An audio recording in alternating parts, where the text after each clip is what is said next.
Hello students, welcome once again on my YouTube channel. आज के इस वीडियो लेक्चर में हम बात करेंगे eigen values and eigen vector के कुछ और क्वेश्चंस के बारे में। अभी तक हमने इससे पहले कुछ 2-3 वीडियोस हम कर चुके हैं आइगन वैल्यूज़ और आइगन वेक्टर्स में।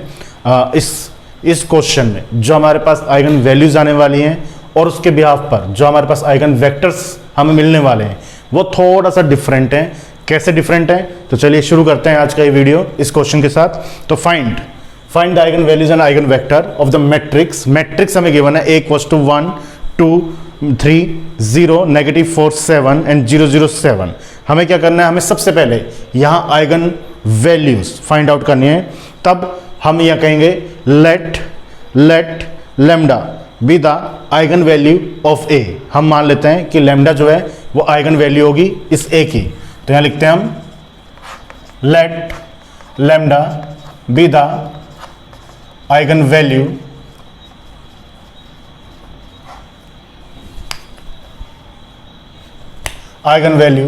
Of a। और अगर लैम्डा इसकी आइगन वैल्यू है a की तो उसके लिए हमारा फार्मूला क्या होगा, देन कैसे हम इसको फाइंड करेंगे, determinant of a minus lambda equals to 0 with the help of determinant of a minus lambda equals to 0। तो यहां से हम क्या करेंगे, इस लैम्डा की वैल्यूज को फाइंड आउट करेंगे जो कि क्या है, आइगन वैल्यू है। तो हम कर लेते हैं इसे, ये हमने पहले भी किया हुआ है, जिसको हम जल्दी से कर लेते हैं। देखिए a माइनस लैम्डा अगेन जो भी इसके डायगोनल्स एलिमेंट है उसमें से लैम्डा सबट्रैक्ट हो जाएगा, तो कुछ इस तरह से वैल्यूज आ जाएंगी ये सभी। And 0 0 7 minus lambda is equals to 0। अब इसके बाद जब हम इसको सोल्व करेंगे तो देखिए क्या वैल्यूज आएंगी। 1 माइनस लैम्डा, इसके साथ क्या होगा, इन दोनों का मल्टीप्लिकेशन पहले -4 माइनस लैम्डा और इसके साथ मल्टीप्लिकेशन में 7 माइनस लैम्डा, और फिर दिस इंटू दिस माइनस में 0, फिर +2 लिया है तो पहले मैं इसको इससे मल्टीप्लाई करूंगा जो क्या आएगा 0, और माइनस में इसको इससे मल्टीप्लाई किया तो भी 0, एंड प्लस का 3, और इससे भी देखिए clearly this into this 0 and this into this again 0। तो इसका मतलब क्या होगा, ये टोटल टर्म 0 हो गई, क्योंकि 0 का मल्टीप्लिकेशन 2 से करेंगे तो 0 ही आएगा। वैसे ये सभी टर्म्स 0 हो गई, इक्वल टू 0 हम लेके चल रहे हैं। तो ये दोनों टर्म्स जब 0 हो गई तो हमारे पास क्या वैल्यूज रह गई, हमारे पास सिर्फ ये वैल्यूज रह गई यहां तक जो कि 0 के इक्वल है। अब हमें क्या चाहिए, लैम्डा की वैल्यू चाहिए। हमें यहाँ मल्टीप्लाई करने की जरूरत ही नहीं है, लैम्डा क्यूब की इक्वेशन बनाने की जरूरत नहीं है। क्यों? क्योंकि ये ऑलरेडी फैक्टर की फॉर्म में 3 फैक्टर्स हैं, मल्टीप्लिकेशन में 0 के इक्वल है, तो लैम्डा की डायरेक्टली 3 वैल्यू हमारे पास आ रही है। यहाँ से लैम्डा -1 इक्वल्स टू 0, तो लैम्डा कितना आ जाएगा, लैम्डा इक्वल्स टू 1। यहाँ से -4 माइनस लैम्डा, तो लैम्डा इक्वल्स टू -4, और यहाँ से लैम्डा कितना आ रहा है 7। तो ये हमारे पास आ गए eigen values of the given equation और गिवन मैट्रिक्स। तो बहुत इजीली आइगन वैल्यूज हमें इसके लिए मिल गई। अब बात करते हैं हम आइगन वेक्टर की। तो इस रिगार्डिंग, किसके regarding lambda equals to 1 -4 and 7 find eigen vector.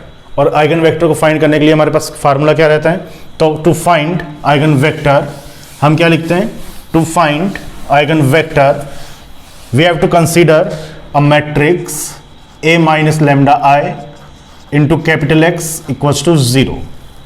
ये हमारा फार्मूला है आइगन वेक्टर को फाइंड करने का।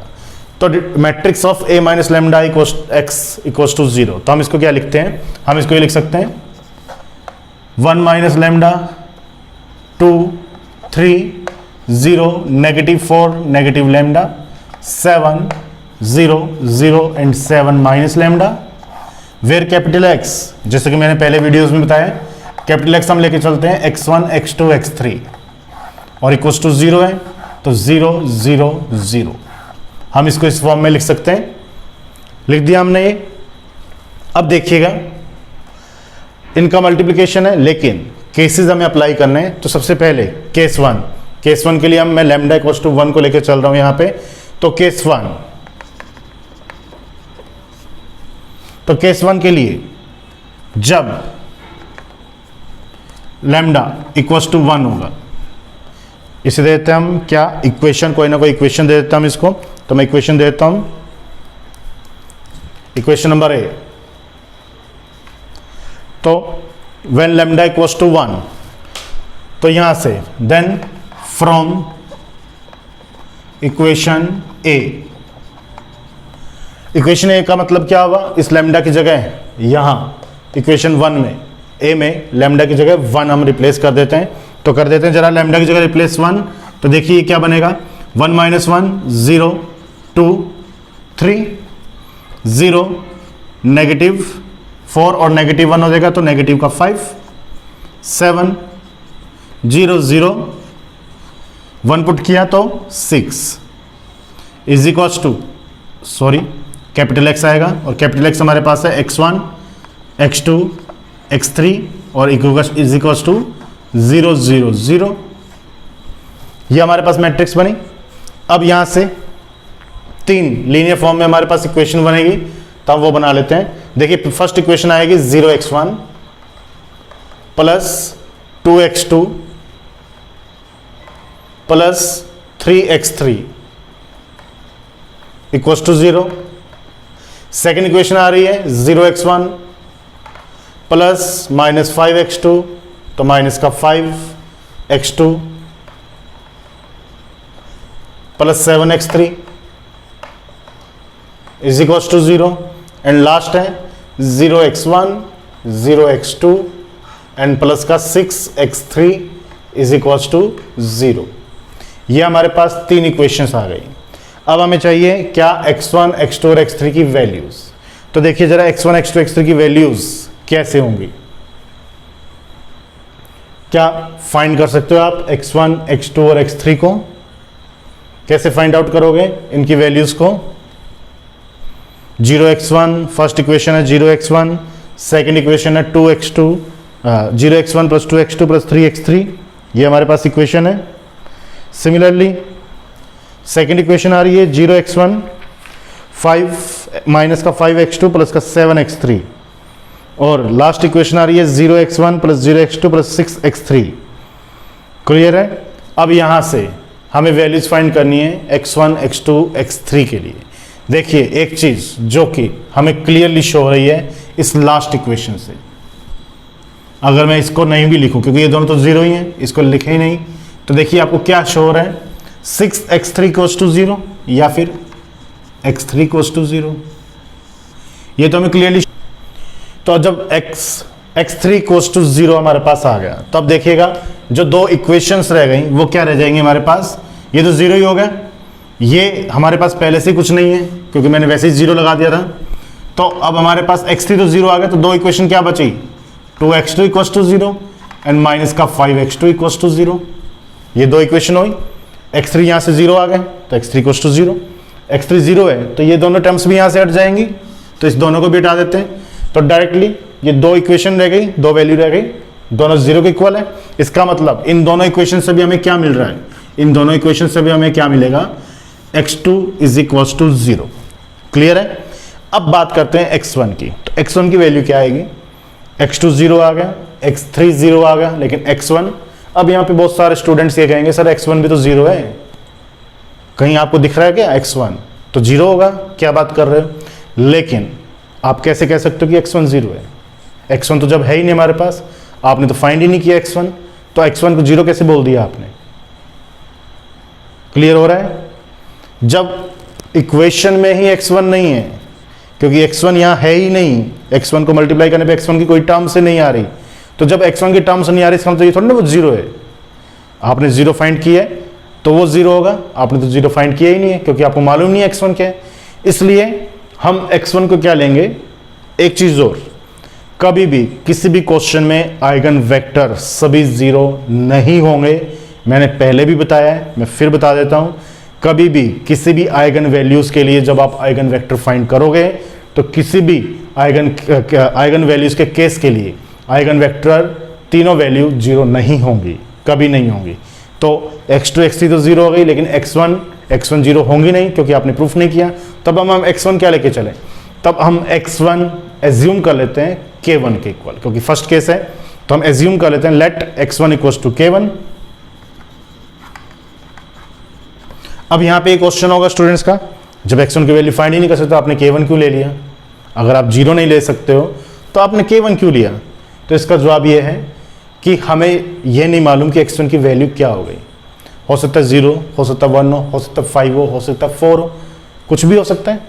0 नहीं हो सकता क्योंकि हमने फाइंड ही नहीं किया उसको, तो वो कुछ भी वैल्यू हो सकती है। 0 से लेकर के कोई भी वैल्यू हो सकती है, पॉजिटिव और नेगेटिव इन्फिनिटिव के बीच की हो सकती है। ये क्लियर है। अब K1 मैंने क्यों लिया? K1 क्या चीज़ है? K1 को हम क्या एज्यूम करते हैं? K1 को हम 1 एज्यूम करते हैं। K1 को 1 एज्यूम करते हैं क्योंकि K1 क्या है? मल्टीप्लिकेशन की आइडेंटिटी हम मानते हैं। तो K1 को जब मैं 1 एज्यूम करूंगा तो x1 की कोई भी वैल्यू होगी उसका 1 से मल्टीप्लाई होने पर वही वैल्यू रहेगी, उसकी वैल्यू में चेंज नहीं आएगा। नहीं चेंज आएगा ना।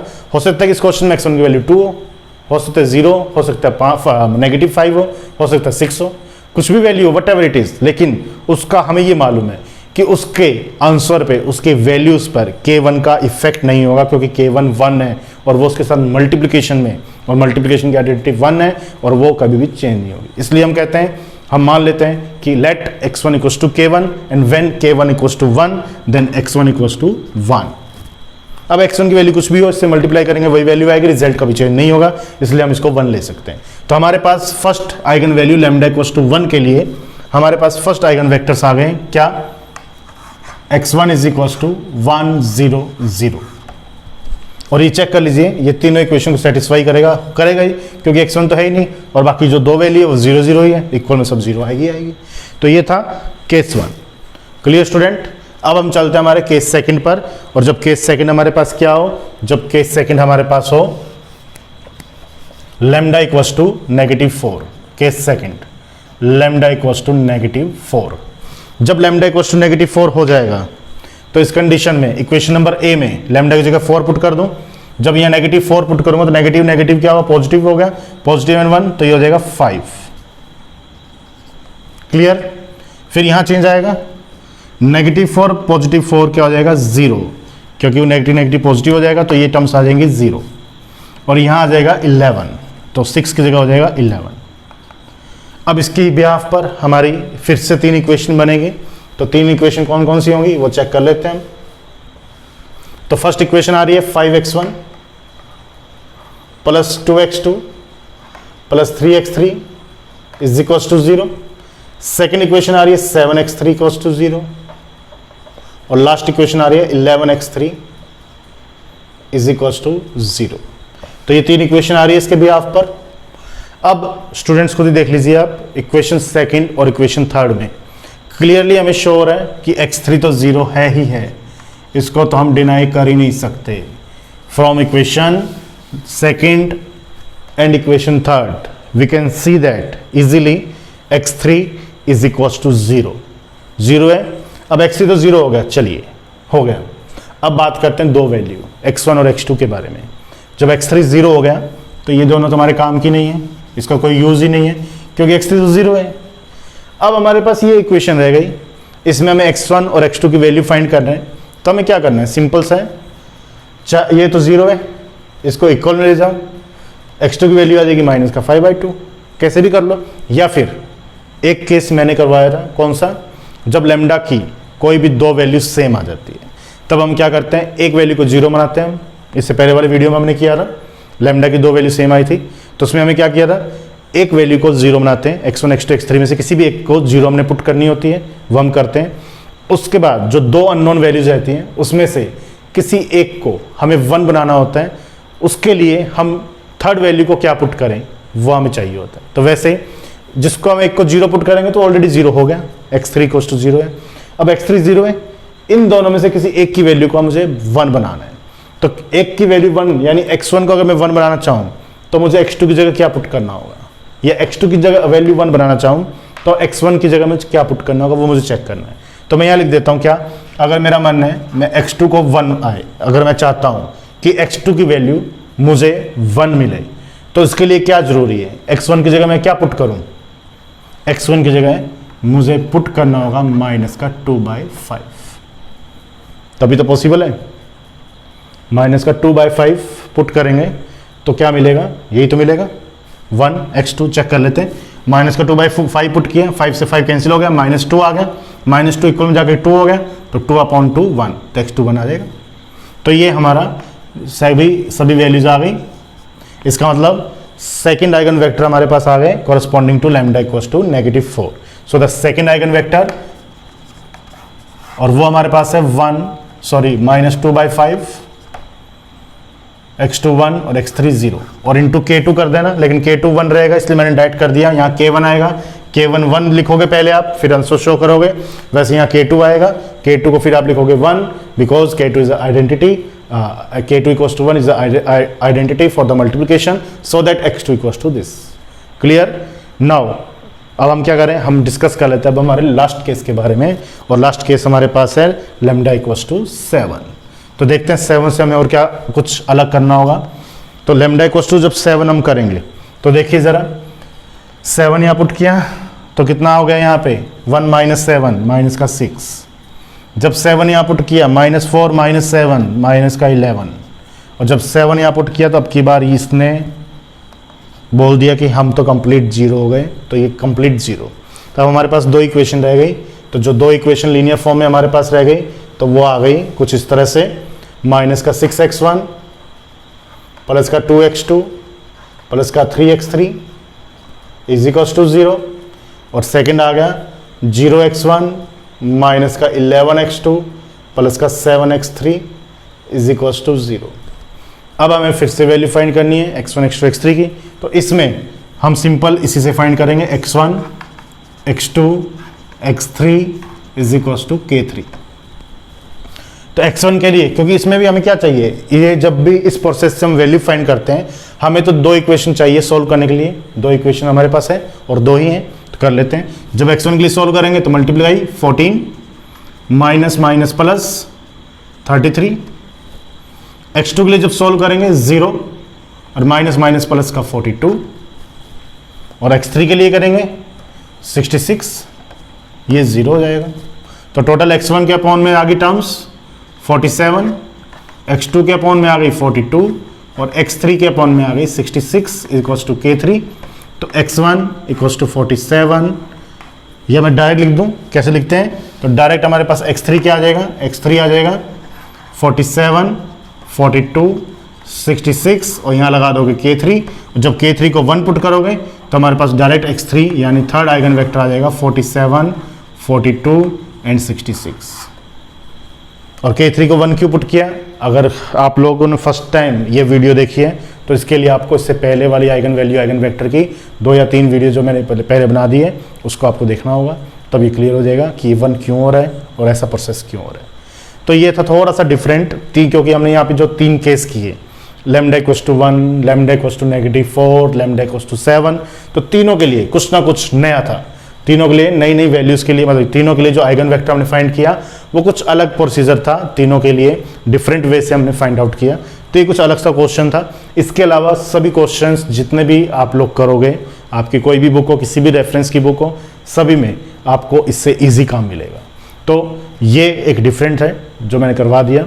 इसमें भी कोई डाउट हो तो आप मुझे कमेंट बॉक्स में कमेंट कर सकते हैं, और मैं कोशिश रहेगी मेरी कि मैं आपको जल्द से जल्द उसको सॉल्व करूं। और नेक्स्ट जो वीडियो मैट्रिसेस पे बनेगा उसमें हम बात करेंगे कैली हैमिल्टन थ्योरम के बारे में। कैली हैमिल्टन थ्योरम क्या होगी, क्या उसके रूल्स हैं और क्या उसका मेथड है, तो करेंगे हम बात नेक्स्ट वीडियो में। बने रहिएगा इसी तरह से। Thank you.